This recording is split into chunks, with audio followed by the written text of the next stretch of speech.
El gobierno español parece ser que está aproximando a China en contra de las indicaciones de Bruselas, que sabes que la idea es presionar a China, imponerle aranceles.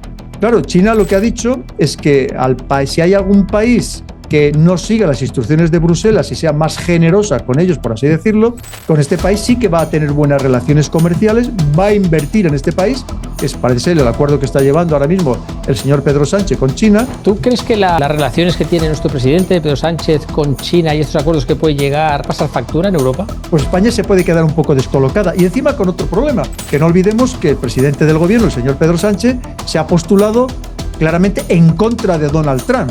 Es decir, vamos a ser un poco sensatos. ¿Cuántos de estos jóvenes de verdad estarían dispuestos a morir en un lugar lejano? Y de verdad, nuestra juventud ahora mismo europea está preparada para eso, una juventud muy acomodaticia, a la que se le ha dado todo, hiperprotegida, hiperconsentida. Porque a los del campo ya nos toca mover ficha.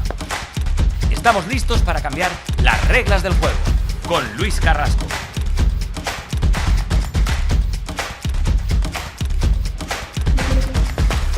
Campo y Tablero.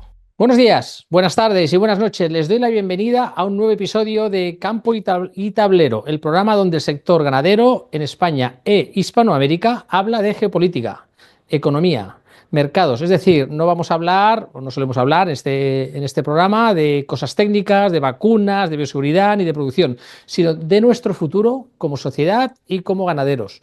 Hoy repetimos jugada y es importante, vuelve con nosotros el coronel Pedro Baños en su segunda visita a este espacio y lo hace en un momento clave, cuando las decisiones geopolíticas nos afectan y si no, pregúntense sobre el precio del alimento, el coste del gasoil o la viabilidad de una explotación ganadera en nuestro país y en Europa.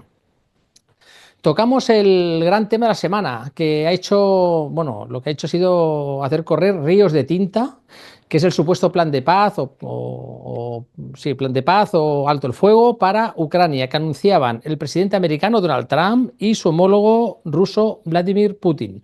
Un alto el fuego de 30 días centrado en energía y comercio marítimo. Paz por convicción o por interés.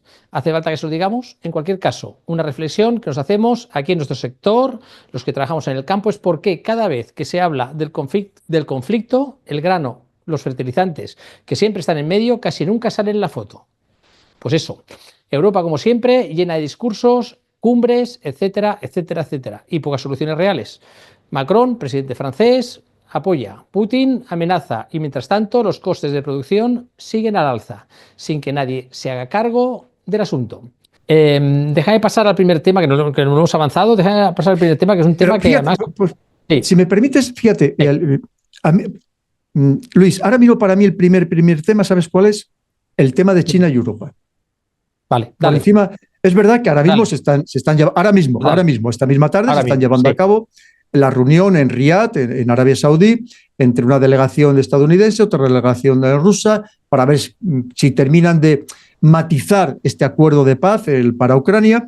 Me parece que el tema más importante de hoy va a ser precisamente todo lo relacionado con el Mar Negro, lo que significa, claro, al final el Mar Negro es la salida, por ejemplo, natural del grano y concretamente del grano ucraniano. Si ahora mismo, por ejemplo, en Rusia se termina de quedar con Odessa, el gran puerto ucraniano, pues a Rusia, a Ucrania, ¿cómo iba a sacar el grano? Pues no lo sacaría con un precio tan ventajoso que evidentemente que se lo embarca y lo saca a través del Mar Negro. Bien, pero el tema ese de China es que me interesa mucho y además nos afecta muy, muy directamente, nos afecta a todos, porque China, y además el gobierno español parece ser que está aproximando a China en contra de las indicaciones, vamos a decirlo así, de Bruselas, que sabes que la idea es presionar a China, imponerle aranceles.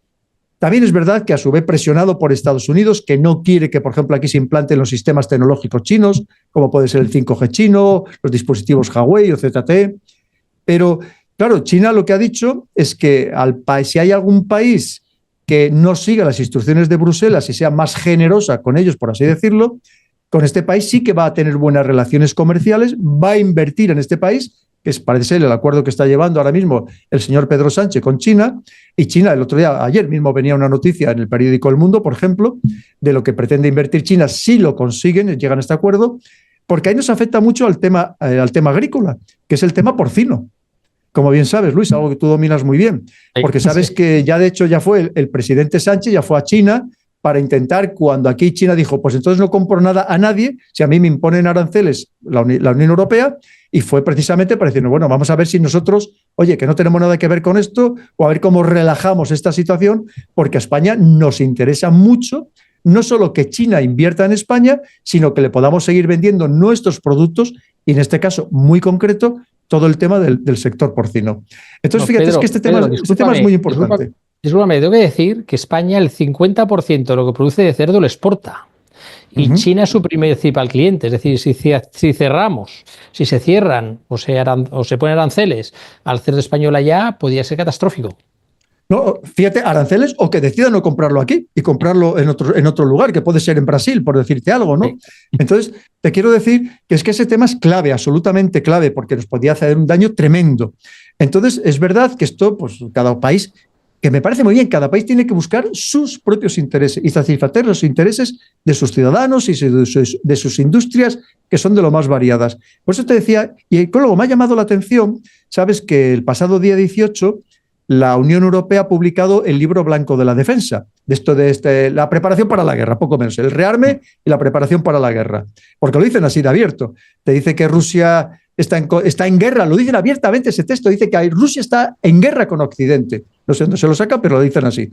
Y luego, no solamente del tema de Rusia, sino que hablan mucho de China, que le consideran un rival, que además les consideran eso, un sistema autoritario, no democrático, que está penetrando con mucha fuerza en Europa, al que hay que ponerle trabas. Entonces, ese tema, pues obviamente le preocupa a China y preocupa en general, porque ya no solamente es que la Unión Europea se enfrente con Rusia, sino que también se enfrenta con China.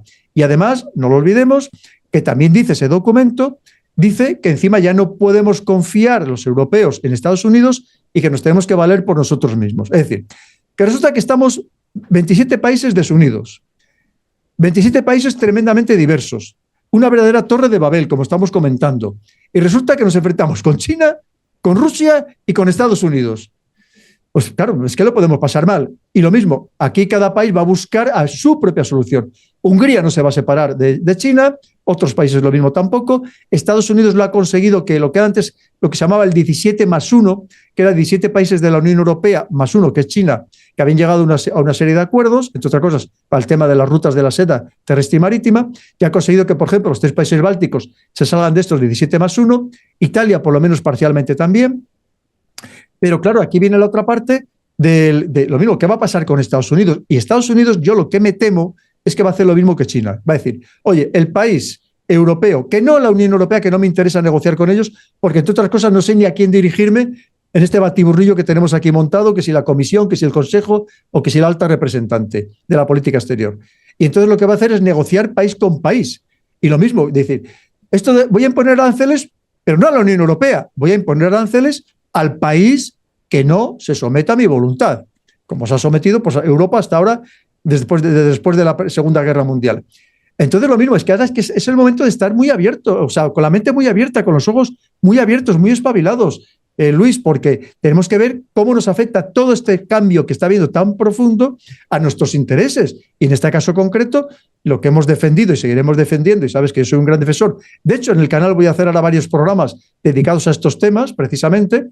Entonces, te quiero decir que lo que me preocupa es nuestro campo, nuestros agricultores, nuestros ganaderos y nuestros pescadores, porque es la supervivencia y tenemos que ver cómo les protegemos, como al resto de estas industrias, pero vamos a empezar por lo más básico, que precisamente es el sector primario.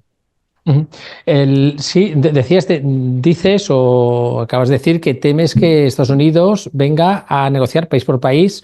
Ahora yo te digo mi opinión, yo creo que lo va a hacer, no es que me temo, es que ya lo han hecho.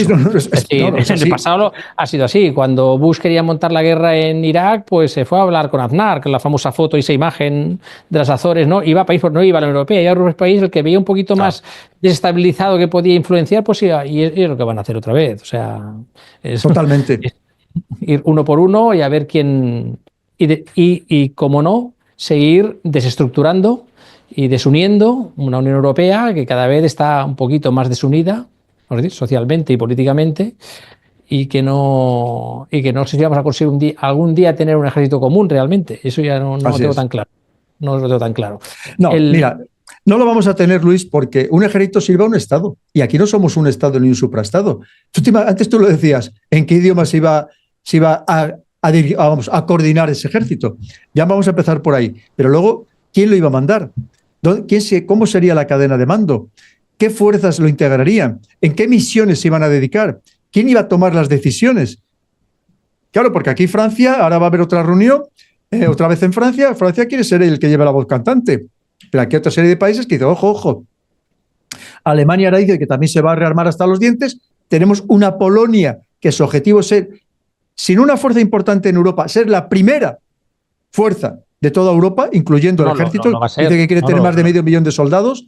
Entonces, va a ser. Entonces, te quiero decir, bueno, es que lo de los países antiguos, lo que llamamos los países del este, es espectacular el crecimiento que están teniendo, Luis. Todos, sin excepción. Tú fíjate que ahora se está dando el caso que muchos rumanos que vivían en España se están volviendo a su país por el desarrollo que está teniendo. Pero te pasa igual con Bulgaria, con República Checa es más que espectacular, una cosa increíble. Con Polonia, con Eslovaquia, con Hungría. ¿Sabes por qué, entre otras cosas? Pues porque tienen impuestos muy bajos y con impuestos muy bajos están atrayendo capital financiero, están atrayendo capital humano y es así como se construyen los países. Y los demás, pues vamos remando hacia el barranco, hacia la catarata, si es que hacia donde estamos yendo. ¿Tú crees que las relaciones que tiene nuestro presidente, Pedro Sánchez, con China y estos acuerdos que puede llegar, le va a pasar factura en Europa? Pues mira, es verdad que hasta ahora ha tenido mucho predicamento, ha tenido mucho apoyo. La señora Van der Leyen, cada vez que le veía, le hacía hasta ojitos y todo, ¿no? Entonces, es verdad, es que solo tienes que ver las imágenes. Es decir, que él como que caía bien y como que seguía muy bien a pies juntillas las indicaciones de Bruselas, y entonces estaban encantados con él. Pero ahora, entre que aquí tiene graves problemas, por ejemplo, con el tema del rearme o de la industria de defensa, empezando por su propio gobierno, en el caso de Sumar, con los demás socios, prácticamente con todos los socios que le apoyan para poder seguir en el gobierno, pues tiene problemas. Pues claro, ahora se está enfrentando en cierto modo a Bruselas. Ya por lo menos ya no es el acatar las instrucciones de Bruselas al pie juntillas. Y luego es verdad que en el tema de China, que ya lo vivimos, no lo olvidemos, hace muy pocos días conocíamos un escándalo, que aparte de que se han dejado corromper o no, que se han dejado corromper, parece ser, supuestamente, unos 15 eurodiputados que eran del PP y del Partido Socialista, y con el tema de Huawei, pero al final lo que pretendían era precisamente que aquí seguir utilizando estos dispositivos chinos y que China siguiera invirtiendo en España.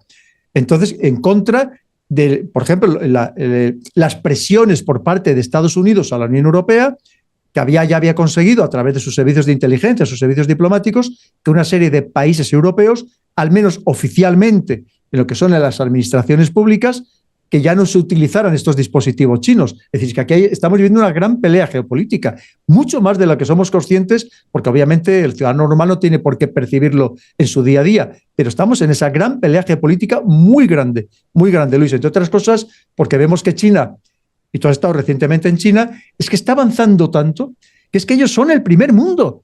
Y yo me atrevo a decir que Estados Unidos es el segundo mundo y dentro de poco Europa seremos el tercer mundo.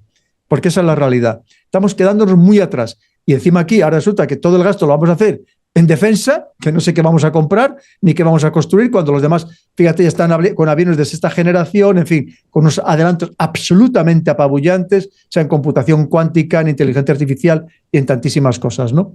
Entonces, pues efectivamente, pero es verdad que ahora mismo pues España se puede quedar un poco descolocada. Y encima con otro problema, que no olvidemos que el presidente del gobierno, el señor Pedro Sánchez, se ha postulado claramente en contra de Donald Trump, claramente. Y ahora mismo Donald Trump, ahí viene otro viento diferente, y al final Estados Unidos sigue siendo una grandísima potencia, con mucha influencia planetaria, y lo mismo que de allí no vino una corriente, esta corriente woke, pues ahora está viniendo otra corriente. Y probablemente al que se le enfrente lo van a arrollar. Entonces, vamos, yo no tengo ninguna duda, porque Estados Unidos en ese caso no perdona, ¿no? Entonces, te quiero decir que hay muchas tensiones por todos los lados. Por un lado las geopolíticas, por otro lado las ideológicas, por otro lado las económicas. Y por tanto lo que te decía, que todo está cambiando, estamos en un nuevo mundo Ya no es que se vaya a crear, es que estamos en un nuevo mundo y por tanto es el momento de tener la mente muy abierta y ver en cada instante, me atrevo a decir en cada instante, lo que es adecuado y conveniente para tu propio país. Claro, decías que se está rearmando y que Pedro Sánchez tiene el problema internamente con su propio partido, con Sumar en este caso, ¿no? Que no le está apoyando. Y decías que en ese libro blanco nos estamos preparando para una guerra, ¿no? Es decir, yo siempre he entendido, eso es mi visión, ¿no? Que los ejércitos aquí en Europa están más para seguridad interna del país, no para provocar guerras o estar en conflictos en otros países. Pero claro, si tú te quieres preparar para una guerra, claro, eso no se prepara de un mes para el otro, un año para el otro, porque ¿cuánto tarda en construirse un submarino? ¿Un submarino cuánto tarda en construirse? Claro, porque dice, vamos a hacer submarinos, sí, pero ¿cuánto tardas en construir un submarino? Mira, muy interesante, Luis. De entrada, la seguridad interna quien la garantiza son las fuerzas y cuerpos de seguridad del Estado, ¿no? Los ejércitos, como es el caso de lo que dice nuestra Constitución, lo que está es para proteger la soberanía, la integridad territorial, la independencia y el ordenamiento constitucional, que es diferente del orden constitucional, que eso también le corresponde precisamente tanto al sistema judicial como a las fuerzas policiales. Pero la principal misión de un ejército en un sistema democrático es precisamente la disuasión, es decir, disuadir a los adversarios, tanto los actuales como los potenciales, y para disuadir tú tienes que ser fuerte, tienes que dar, como digo yo siempre, tienes que dar miedo. Y además, no solamente tener buenas capacidades, tanto materiales como humanas, que eso de lo humano se les ha olvidado en este libro blanco de la defensa, que solo hablan de lo material, porque es otra parte. ¿De dónde vas a sacar a los soldados? ¿Nuestros jóvenes están dispuestos a ir a la guerra? ¿De verdad? ¿Nos lo hemos creído? Los jóvenes actuales europeos, me temo que no, ¿verdad? Bien, pero sigamos. Además de tener esas capacidades, tanto materiales como humanas, el enemigo tiene que conocer que tú los tienes y, sobre todo, la clave de todo es que haya voluntad política de emplearlo. Eso es la disuasión y eso es la misión principal de cualquier ejército de un país democrático, por supuesto. Pero claro, otra cosa diferente es cuando tú te lanzas a una carrera loca, como pone este documento, que dice que de entrada la Unión Europea, que dice que va a ir a los mercados internacionales prestatarios para que nos dejen 150.000 millones de euros, que no sé dónde lo piensa sacar, para inmediatamente fabricar armas. Y se lo dice además así, que tiene que ser inmediato para fabricar esas armas. Entonces, nos vamos a lanzar una carrera loca de repente. O sea, vamos a crear fábricas nuevas, vamos a potenciar una industria que tampoco sabemos para qué guerra nos estamos preparando. Si para la que ahora mismo está librando en Ucrania, si para la guerra anterior o para la guerra del futuro. Todavía ¿quién no sabe ni cómo va a ser la guerra del futuro? Es decir, que no se puede hacer con esta precipitación. Y además dicen que tenemos que estar perfectamente preparados para el año 2030, porque es cuando se supone que nos va a atacar Rusia. Claro, el chiste es, hombre, pues si tenemos que estar preparados para el 2030, pues Rusia, que a lo mejor son más listos, pues nos atacará en el 28 o en el 29, ¿no? No esperar al 30 que estemos totalmente preparados. Y aparte, pero si es que quedan 5 años. Es lo que tú dices, móntate una fábrica de alta tecnología, que en muchos casos, cuando la has terminado de montar, la tecnología está desfasada, porque hay otro que lo ha corrido más rápido que tú, ha invertido más dinero y ya está desfasado todo. Entonces, se está haciendo de una manera, creo, bajo mi punto de vista, bastante insensata, y lo que sí que es verdad que aquí pues hay mucho dinero en juego, Luis, y hay algunos que ya se están claramente frotando las manos, porque el pastel es gigantesco. Fíjate que estamos hablando, ya dice el documento habla de más de 800.000 millones de euros. Más de 800.000 millones de euros, que además hay otra parte. Aquí inicialmente nos dijeron, no, pero no os preocupéis, dijo el gobierno, no os preocupéis porque este dinero, quien lo va a poner es Europa. No, Europa te dice que te va a prestar 150.000 millones, pero que se los tienes que devolver. Eso es decir, oye, pero a intereses bajos, no te preocupes que a intereses bajos, pero ponlo en marcha ya mismo. Pero el resto del dinero te dice que lo pondrá cada país. Y aparte eso es un préstamo que luego te lo tienes que devolver. Y luego el resto lo tienes que poner cada país. Tú piensas que por el número de habitantes que tenemos en España, en principio nos correspondería poner 80.000 millones de euros. Luis, 80.000 millones de euros. Cuando hoy todavía, si has visto las noticias, se estaban quejando en muchas partes de España, estaban protestando el personal sanitario por la deficiencia de nuestro sistema sanitario actualmente. Entonces dices, vamos a gastar 800.000 millones cuando sabemos que no están garantizadas las pensiones para dentro de muy pocos años. y vamos a gastar 800.000 millones o en el caso de España 80.000 millones. Es decir, vamos a ser un poco sensatos. Yo entiendo que haya muchas voces que digan, mira, esto hay que reflexionarlo y esto es una cuestión de Estado que debe pasar por el Parlamento, debe pasar por Cortes. Esto no es una broma. Es que estamos hablando de unas cosas más importantes para cualquier país, que es la defensa, que es la seguridad. Esto es una cuestión de Estado que debe estar, por supuesto, perfectamente coordinado por todos los partidos. Me atrevo a decir por todos. No, es que no puede haber disidencias. Hombre, sí, a lo mejor de algún partido pequeñito, pero los grandes partidos tienen que estar de acuerdo para hacer esta inversión de verdad en defensa y sobre todo siempre compaginándola con las necesidades, otras necesidades que tiene el país.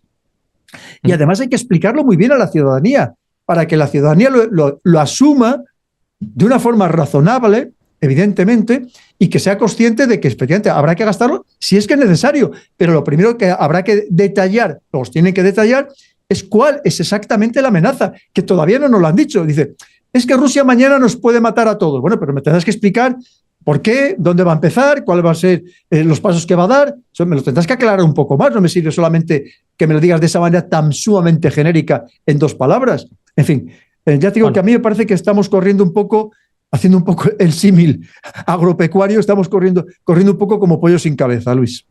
Bueno, hasta ahora que yo sepa, Rusia todavía nunca en su historia ha atacado a Europa. Hasta el día de hoy no ha sido... Pero Luis, aunque lo hubiera atacado, tenemos que ir al contexto actual. Y dices, vamos a ver, ¿tendría voluntad para hacerlo? Y lo siguiente, ¿para qué lo iba a hacer? Y luego, cuando aquí dicen, por ejemplo, que el documento miente, dice que Rusia va a gastar más que toda la Unión Europea, es mentira. Hoy, solo los países de la Unión Europea gastamos 3 veces más que Rusia en defensa. Pero si lo unimos con el Reino Unido, estamos hablando de que gastamos 4 veces más que Rusia en defensa. Entonces, vamos a racionalizarlo, dices, pero ¿para qué iba a querer? ¿Qué iba a querer conquistar? ¿Tierra? Pero si tiene 17 millones de kilómetros cuadrados, 34 veces España, si es el país más grande del mundo que dobla en territorio a los países que le siguen. Y podemos decir, para obtener recursos, porque bueno, por todo, la Alemania nazi pretendía hacerse con el control precisamente del petróleo ruso, ¿no? Pero dices, o otros recursos, dices, ¿para qué iba a querer conquistar Europa? ¿Para hacerse con recursos? Pero si Rusia tiene de todo, o sea, cuando digo de todo, literalmente de todo. De todo, hasta agua, sin me apuras hasta agua. Sí. Te quiero decir, lo tiene todo. Y dice, entonces, ¿para qué? El objetivo para dominar poblaciones, eso sería una insensatez. Inmediatamente tendría sabotajes, tendría todo tipo de grupos de estos de stay behind, que le harían la vida imposible. Entonces dices, pero entonces ¿para qué? Vamos a ser sensatos. Porque obviamente, por ejemplo, Estados Unidos, y ahora quiere hacerse con Groenlandia, hay unos objetivos bien claros. Objetivos de recursos, por ejemplo, de tierras raras, que se estima que Groenlandia puede tener el 25% de todas las tierras raras del mundo, es el control del Ártico, es el control de los pasos del Ártico. Vale, bien, si me apuras, dentro de que me parece una insensatez, tiene una explicación. Pero dices, ¿pero Rusia para qué? Dices, bueno, por el afán de conquistar, el afán expansionista y de dominar el planeta. Pues pudiera ser, no lo sé, pero a mí me parece bastante descabellado. ¿No? Todo es posible en esta vida, ¿no? Pero me parece bastante descabellado. Pero en cualquier caso nos los tendrán que explicar los que nos quieren llevar a esta guerra. Incluso sabes que ya están hablando hasta de guerra preventiva. Es decir, primero poner fuerzas ya europeas en Ucrania, cuando además se han ofrecido de otras partes del mundo, por ejemplo India o Brasil, ponerlas, y dijeron, no, europeos. Poner fuerzas allí, que con todo el riesgo que eso supone, y luego, pues poco menos que llevar a cabo ya una guerra preventiva. Pero es que incluso la señora Kallas, la actual alta representante de la Unión Europea, está hablando, y ahí lo pueden encontrar de tus seguidores, los seguidores de Aguirre lo pueden encontrar en Internet, en el que dice que lo que hay que hacer con Rusia es dividirla en el mayor número de estados posibles. Es decir, o sea, entonces, a Rusia le estás diciendo que encima que la quieres poco menos que atacar tú y que dividirla en el mayor número de estados posibles. Es decir, me parece todo un despropósito total lo que estamos viviendo, Luis. Y ojo, y esto es muy peligroso, porque cuando se entran estos ambientes prebélicos, ojito, porque al final solo falta la chispa que incendie el barril de pólvora que lo estamos creando muy grande. Y tú sabes que eso es muy fácil crearlo de una forma o de otra, o que haya un incidente, y que ya como estamos en este ambiente prebélico, vayamos todos de cabeza a la locura. A mí esto me preocupa mucho, Luis, sinceramente. Además, en este documento no se habla de disuasión, o sea, no se ha transmitido así, se ha transmitido como un documento que vamos a la guerra. Agresivo, sí, totalmente. Que a la que empiecen a venir ataúdes con europeos a los países, veremos qué pasa aquí. Veremos qué pasa aquí. Totalmente. Dentro de los gobiernos. Después hablabas que vamos a pedir 800.000 millones de euros de préstamo, es decir, vamos a invertir, y vamos a pedir 150.000 millones de préstamo. Claro, el dinero se puede conseguir de dos maneras. Una, pidiéndolo prestado, en consecuencia lo tienes que devolver, en consecuencia te endeudas todavía más. O dos, imprimiendo dinero, que también lo hacen los países. Impuestos, no, Luis, lo peor, impuestos. Es que todo esto lo vamos a pagar los ciudadanos. Directamente con los impuestos e indirectamente a más largo plazo con la deuda que vayan pidiendo. Sí, o imprimiendo. Sí, vamos a ver, los políticos, que muchos te dicen, os voy a dar. El político nunca da nada. El político, lo más que podemos pedirle es que gestione bien lo que los ciudadanos le damos. Porque no olvidemos que el político vive de los impuestos de los ciudadanos y de pedir deuda. No vive de otra cosa. No hay más. No hay otras fuentes de ingresos. Entonces, y la base es que algunos países que lo están diciendo abiertamente, como es Finlandia, están diciendo que además esto irá, ya no solamente es que lo paguen los ciudadanos con los impuestos, que esto irá en detrimento del estado del bienestar, Luis. Y lo están diciendo abiertamente.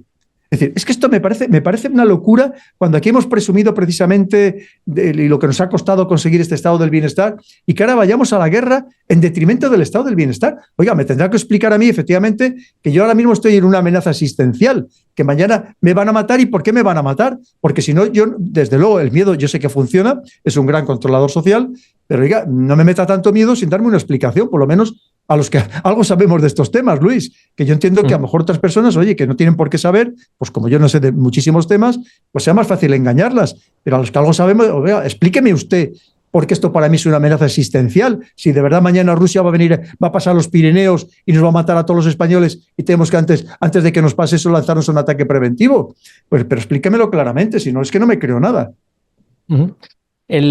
Además, cuando empezó la guerra de Ucrania, que los países europeos nos pusimos todos a enviarles armamentos y, claro, nos dimos cuenta que no teníamos en Europa las fábricas para producir armamento para estar en una guerra. Es decir, si te metes en una guerra vas a depender de las fábricas de armamento de Estados Unidos y de otros países, no del europeo. Es decir, y la industria armamentística europea está preparada para épocas de paz. Es decir, lo que produce actualmente es para un continente que está en paz. O sea, para producir un continente que está en guerra, como tiene Estados Unidos, está permanentemente en guerra, tiene que adaptar todas las fábricas. Y todas las fábricas tienen que invertir y al final son empresas privadas. Y para que una empresa privada invierta, le tienes que dar una seguridad que va a estar en guerra en un tiempo. Entonces, claro, ¿cómo vamos a meternos en una guerra si no tenemos capacidad nosotros mismos de poder de producir nuestras propias armas en un tiempo adecuado? Claro. Y luego lo que te decía, Luis, además de eso que ya más o menos lo hemos apuntado, lo que te decía, y el personal humano, o sea, el factor humano. ¿Alguien ha contado con ello? Porque en este documento de 20 páginas es que ni se menciona, solamente se habla de lo material. ¿Y el humano? De verdad, tenemos a nuestra juventud, tú fíjate, una juventud que en muchos casos, como el chiste ese, ¿no? El que lo habrás visto, el meme, que dice, mi bisabuela tuvo 10 hijos, mi abuela tuvo 6 hijos, mi madre tuvo 3 hijos, yo tengo un perro y está castrado. Dices, claro, es que así, entonces dices, vamos a ver, pero si ahora mismo muchos nietos, solamente hay un nieto de todos sus abuelos, solamente hay un nieto. Entonces dices, ¿y le vamos a mandar a la guerra? Es decir, vamos a ser un poco sensatos. ¿Cuántos de estos jóvenes de verdad estarían dispuestos a morir en un lugar lejano? Por más que les cuentes, no, es que es esto de la defensa adelantada, sí, mira, la defensa adelantada, pero mire, yo la defensa defiendo a mi país, no voy a morir a miles de kilómetros de distancia, ¿no? Entonces, y más cuando ya no solamente sean profesionales, sino que sea una leva masiva. Y de verdad, nuestra juventud ahora mismo europea está preparada para eso, una juventud muy acomodaticia, a la que se le ha dado todo, hiperprotegida, hiperconsentida, con 1000 historias de todo tipo, empezando por los temas alimenticios, con tantas cosas. Es muy complejo, Luis, es muy complejo y creo que una vez más, pues creo que estamos bastante desnortados y dando palos de ciego por todos los lados.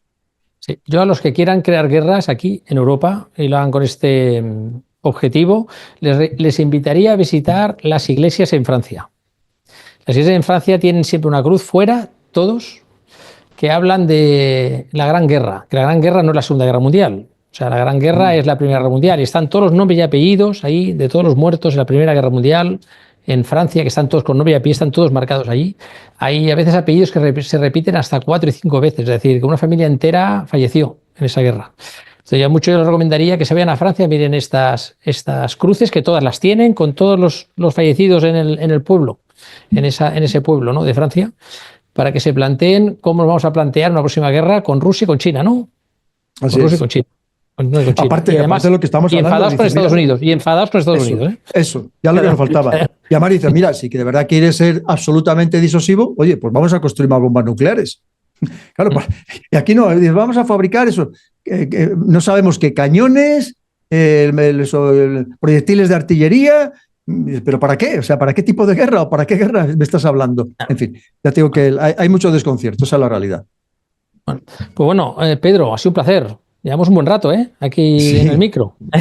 Contigo se pasa la tarde. Se pasa la tarde, la mañana o la noche. No sé cómo decir. Aunque lo más importante, sobre todo para el sector AgriNews, el sector del vuestro, para todos tus seguidores, acuérdate lo que he hablado del tema de China. Este tema lo tenemos que seguir muy, muy, muy de cerca, Luis. El próximo programa que hagamos, dentro de un mes o cuando sea, volveremos a hablar de ello porque me parece muy interesante. Es la clave de todo y lo que ahora mismo más nos puede preocupar.